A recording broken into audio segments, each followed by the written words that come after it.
प्यारे दोस्तों, बहुत बहुत स्वागत है आपका अपने चैनल सावित्री शतक। तो फ्रेंड्स, आज मैंने लिए हैं कुछ प्रश्नोत्तरी और वो प्रश्नोत्तरी हैं हमारे नेट के की यूजीसी नेट यूनिट 6 की। ठीक है, चलिए देख लेते हैं सभी प्रश्नोत्तरी को। ये दरअसल साप्ताहिक टेस्ट है। ठीक है, हमारे नेट सिलेबस का साप्ताहिक मॉक टेस्ट होना है, जिनमें से देख लेते हैं कौन कौन से प्रश्न हैं और इसी पैटर्न के प्रश्न को आपको फॉलो करना है। सेम पैटर्न के प्रश्न को आपको फॉलो करना है। लीजिए, पहला प्रश्न आपके सामने आ गया। प्रश्न है कि झूठा सच उपन्यास का द्वितीय खंड जो देश का भविष्य नामक शीर्षक रचित है, यह खंड कितने परिच्छेद है? कितने परिच्छेद? 17 भाग में, 18 खंडों में, या 19 खंडों में, या 41 प्रकरण में? आपको पता है 41 प्रकरण में परीक्षा गुरु उपन्यास है। ठीक है, यहाँ पे 3 नंबर करेक्ट हो जाएगा। 19 खंडों में यह विभाजित है। ठीक है, अगले प्रश्न की ओर चलते हैं। तो अगला प्रश्न हमारा फिर निकल के आता है, बड़ा इंपॉर्टेंट क्वेश्चन है और एक एक प्रश्न आपके लिए बहुत महत्वपूर्ण। पूरे प्रश्न को अच्छे से देखिएगा। प्रश्न है कि झूठा सच उपन्यास की कौन सी पात्र जयदेव पुरी की बहन है? असद नामक युवक से प्रेम करती है। इंपॉर्टेंट है, आपको कई पात्र मिलेंगे। एक तो जयदेव पुरी मिल गया, दूसरा असद पात्र मिल गया, तीसरा सोमनाथ से इसका पहला विवाह होता है, सोमनाथ मिल गया। चौथा प्राणनाथ से इसका दूसरा विवाह होता है। तो बताना है कौन सी पात्र है इसमें जो जयदेव पुरी की बहन है। कनक है, क्या है, तारा है, या सीलू? ठीक है, तो इसमें तारा पात्र है की बहन है और जो कि सबसे ज्यादा त्रासदी की तबाही को झेलती है। ये सारे पात्र आपको ध्यान रखने हैं। अगला देखते हैं, अगला कौन सा प्रश्न है। अगला प्रश्न हमारा है, बड़ा इंपॉर्टेंट है, आपके पेपर में ये आया हुआ प्रश्न है। ठीक है, प्रश्न है हमारा कि रब ने इन्हें एक बनाया था, रब के बंदों ने अपने वहन और जुल्म से उन्हें दो कर दिया। यह झूठा सच उपन्यास में किसका वक्तव्य है? ठीक है, पेपर में आया हुआ कथन है। तो शरणार्थियों को लेकर आने वाली एक ट्रक के ड्राइवर का ये बयान था, कथन था। आगे देखते हैं अगला प्रश्न क्या आता है। अगला प्रश्न फिर से इंपॉर्टेंट है। प्रश्न है हमारा, देख लेते हैं कि प्रश्न है झूठा सच उपन्यास, क्या प्रश्न है कि झूठा सच उपन्यास में कब से लेकर कब तक घटित वाली भारत की सामाजिक राजनीतिक घटना का चित्रण किया गया? तो इस तरह से आपको देखना है सभी प्रश्नों पर, यानी जो भी उपन्यास की विधाएं लगी हुई हैं उन सभी में से आपको देखना है कि किस भी विधा में इस तरह से पूछा जा रहा है। ठीक है, विषय वस्तु हो गया, पात्रों को लेकर प्रश्न हो गया, और ये भी हो गया। क्लास कर रहे हो? ताजी ताजी, हाँ। ठीक है, हाँ हाँ। तो इसके बाद देखते हैं, देख रहे हैं उसका बस चल तो यहाँ भी आ जाए। ठीक है, तो यहाँ पे देखना है 1942 से लेकर के 52 तक, 42 से लेकर 57 तक, 47 से लेकर 57 तक, या 47 से लेकर, यहाँ पे 42 से लेकर के 57 तक की घटना का चित्रण किया गया है। ठीक है, आगे चलते हैं अगले प्रश्न की ओर। अगला प्रश्न जो हमारा है वो ये भी इंपॉर्टेंट है, बड़ा महत्वपूर्ण प्रश्न है कि निम्नलिखित में बताना है कि निम्नलिखित में से असंगत कथन का चयन करना, कौन सा है जो कि संगत नहीं है, है। तो राम प्रसाद आनंदी का भाई है, डूंगर सर्वसुख का समधी है, फिर ज्ञानचंद्र सर्वसुख की छोटी पुत्री का सुखदेवी का भांजा है, और मूलिया सर्वसुख की बड़ी पुत्री का नाम है। तो आपको पता है कि सर्वसुखलाल के बड़ी पुत्री का नाम है या सुखदेवी नाम है। ठीक है, पार्वती सुखदेवी दो बेटियां होती हैं, जबकि मूलिया जो है वो दौलत राम की बेटी है, कन्हैया उसका बेटा है। तो ये यहाँ पे जो है वो संगत का है। आगे बढ़ते हैं, अगले प्रश्न की ओर देखते हैं। प्रश्न है कि देवरानी जेठानी की कहानी उपन्यास में इस शहर का वर्णन नहीं हुआ है? मेरठ का, हापुड़, गुड़गांव, या सहारनपुर? इसका उत्तर आपको खुद देना। मैं चाहती हूँ कि इसका आंसर सभी मित्र मेरे इसका उत्तर जरूर दें। ठीक है, अगले प्रश्न की ओर चलते हैं। तो अगला प्रश्न हमारा बड़ा इंपॉर्टेंट है, बहुत महत्वपूर्ण है। मैला आंचल को लेकर हैं, आपने मैला आंचल की तैयारी की तरह से की, तो मैला आंचल उपन्यास के संदर्भ में आप असत्य कथन का चयन करें। थोड़ा सा इसको इधर लाऊंगी और देखती हूँ कि मैला आंचल के बारे में आपकी कैसी तैयारी है। चलिए देख लेते हैं क्या है। ऑप्शन में है कि मैला आंचल में कुल 256 पात्र हैं और कुल 67 परिच्छेद हैं। सही है। इस उपन्यास की कहानी का क्षेत्र बिहार के पूर्णिया जिले का मेरीगंज गांव है। मेरीगंज नाम डब्ल्यू जी मार्थिन की पत्नी मेरी मार्थिन के नाम पर पड़ा। सही है। मैला आंचल उपन्यास के लिए रेणु जी को पद्मश्री पुरस्कार मिला, ये भी सही है। मैला आंचल का केंद्रीय पात्र कमली के पिता बलदेव सिंह हैं, तो ये गलत है क्योंकि कमली के पिता बलदेव सिंह नहीं। आप जानते हैं कि कमली के पिता जो है वो विश्वनाथ प्रसाद है। ठीक है, तो ये जो है हमारा सत्य कथन जो है वो सत्य। चलते हैं आगे, चलते हैं अगले प्रश्न की ओर। अगला प्रश्न भी बड़ा इंपॉर्टेंट है और आपके पेपर का ये ट्रेंडिंग प्रश्न है। ये प्रश्न आपके पेपर में आ ही जाता है, तो एक बार देख लेते हैं। ठीक है, देख लेते हैं कि क्या है इस प्रश्न के अंतर्गत। प्रश्न पूछ रहा है कि शेखर एक जीवन और संघर्ष शीर्षक के भागों को सत्य में कथन चयन करना है।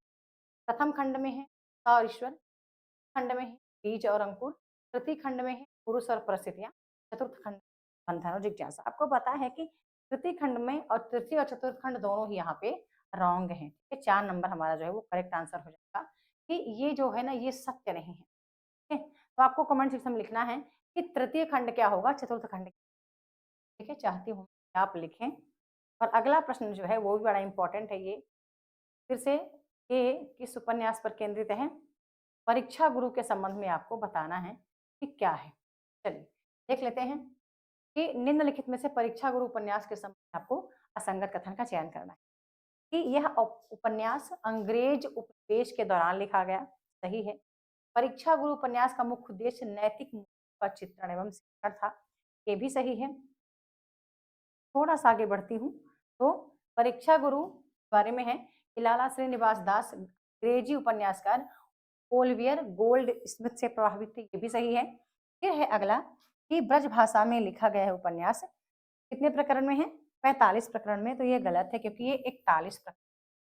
ठीक है, ये यहाँ आपका सही हो गया। चलिए आगे चलते हैं अगले प्रश्न की ओर। फिर ये प्रश्न हमारा निकल के आता है, बड़ा इंपॉर्टेंट है और ये भी आपके प्रश्न का एक पैटर्न है। ये भी आपके प्रश्न का एक पैटर्न है। प्रश्न पूछ ले रहता है आपका कि निम्नलिखित में से सही अनुक्रम आपको लगाना है कि क्या सही अनुक्रम होगा। ठीक है, राग दरबारी आपको पता है 68 में प्रकाशित हुआ है, झूठा सच 58 60 में प्रकाशित हुआ है, मानस का हंस 72 में प्रकाशित है, समस्त 73 में प्रकाशित। आप देख लीजिए 58 पहले, डी नंबर करेक्ट है। ठीक है, यहाँ पे डी नंबर आपका करेक्ट ऑप्शन है। चलते हैं अगले प्रश्न की ओर। अगला प्रश्न देखते हैं क्या है। अगला प्रश्न भी बड़ा इंपॉर्टेंट है आपके लिए। प्रश्न है हमारा कि निम्नलिखित में से किस पात्र का संबंध भाण भट्ट की आत्मकथा से नहीं है? नहीं है तो यहाँ पे चारुस्मिता, सुचारिता, अघोर भैरव, कृष्णवर्धन मनोहर पात्र का नहीं है। आपको कमेंट सेक्शन में लिखना है कि ये मनोहर जो पात्र है किस उपन्यास का है। ठीक है, किस उपन्यास का पात्र है आपको कमेंट सेक्शन। चलिए आगे चलते हैं अगले प्रश्न की ओर। तो अगला प्रश्न है बड़ा इंपॉर्टेंट है। प्रश्न है हमारा कि शेखर एक जीवनी, शेखर के खेल की साथी कौन है जो अछूत जाति की? फुलिया है, फूला पात्र है, या फिर आगे देख लेते हैं फुलिया है, फूला पात्र है, या आगे देखते हैं कौन सी पात्र है।